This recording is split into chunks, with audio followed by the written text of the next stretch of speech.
Good morning. Let me be very, very clear that my interest in ElevateHER is squarely focused on recruiting and retention. This is the #1 issue that you, the people in this room, identified as your top challenge. If you happen to attend M&A Next, you also heard that the #1 reason cited for pursuing an inorganic growth strategy is acquiring talented staff. This rings true to my experience. I spend the majority of my time within the walls of your offices, not mine. Hiring and retention is top of mind for every firm that I've ever worked with. An additional survey finding, in addition to the data that we shared yesterday, that needs to be shared.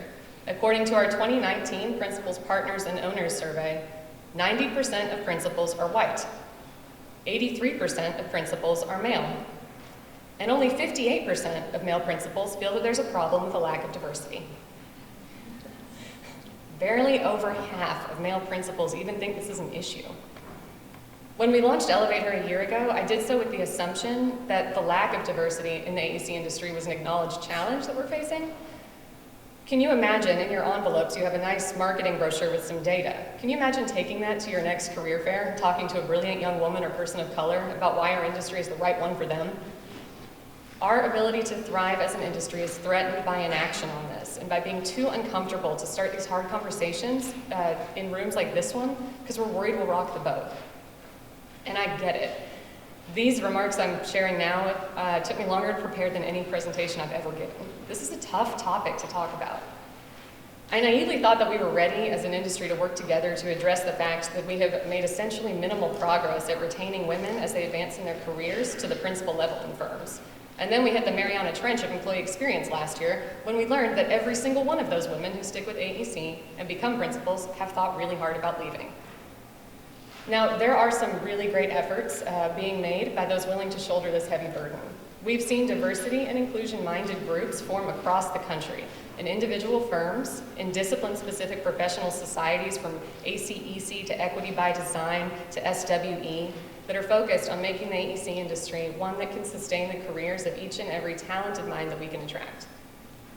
The formation of these groups and the surveys that they have conducted and data they have found all provide the information to at least identify it's an issue. This is a really low bar. We're just talking about acknowledging that this is a challenge, but it's one that we haven't yet met with 58% of male principals industry-wide. So I worry that unfortunately, even though we have these new groups forming, I worry that we're preaching to the converted in a lot of respects with these equity-based initiatives. Now, so the challenge is taking the data and the anecdotes and the conviction that we can change this industry by engaging people of all backgrounds to a group that ironically may feel marginalized by these findings. The opportunity to engage the C-suite in the journey to unite our industry and creating a broader base of talent is so obvious to me. I am concerned that the effort expended by these diversity and inclusion groups risk actually creating an echo chamber and could divide our organizational charts in ways that are counterproductive with us versus them networks. Because broadly speaking, I've seen minimal direct involvement in these groups by the C-suite of AEC firms.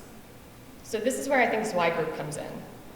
I think that our unique position as advisors to the C-suite provides us with access needed to unite our companies from brand new hires to the upper echelons of your board across all of the disciplines that we service that are trying to solve this problem alone. We can champion together for gender equity as a means to ameliorating the recruiting and retention challenges that we are facing. The answer, unfortunately, is not another survey, with all due respect to my colleagues at the survey table in the other room. The data's there. It's time to do something. So the path forward for ElevateHER begins with you, and it begins here in this room, and it begins today. We are launching a cohort-style, year-long class of 2020. We're looking for participants of all backgrounds and all demographics who care about the AEC industry to form a small group to work together as a team for a full year on creating solutions to the top challenges that we identify. We're looking for sponsors to prevent finances from becoming a barrier from anyone willing to provide their time to support these recruiting and retention efforts. In exchange, the outcome of the ElevateHER class of 2020 will be specific action plans that you can implement in your firms. It's not going to be data, it's not going to be studies, it's not going to be information. It's going to be what do we do about this. The findings will be presented in Denver at Elevate 2020, and the entire industry will be able to access the results and the implementation plans developed simply by downloading them at no cost. It will be fully open source. Our goal is to provide tools to actually make change. We will benefit the entire AEC industry doing this, and that means making the work widely available. Funds will support bringing the group together to meet in person as we launch and to reconvene in person at Elevate 2020. We'll also use these funds as needed to bring in subject matter experts to give our cohorts guidance as they identify the challenges that they seek to confront. They'll be voted on by the participants. They could include anything from more parent-friendly leave, flex time policies, to ready-to-go collateral to take to career fairs, to expose students to STEM, to researching financing options for ownership transition for WBE firms. I have no idea where we'll end up, but all the work will involve specific outcomes and action plans to take this from concept to reality in your firms. We're going to officially launch the program in November, and we look forward to a broad base of patrons to help get the message out about this. I want to end with a final comment. My thesis for ElevateHER ought to have been that it's really not about where we are today.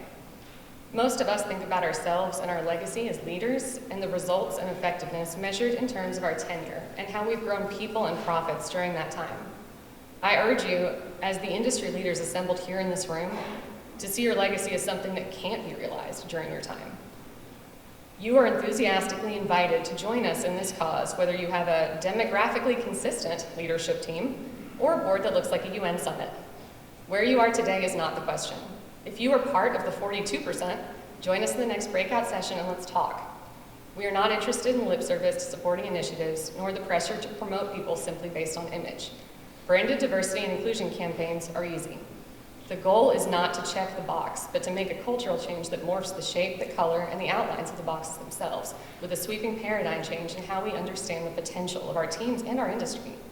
Having a woman or two on the board is not in and of itself achieving a state of gender equity.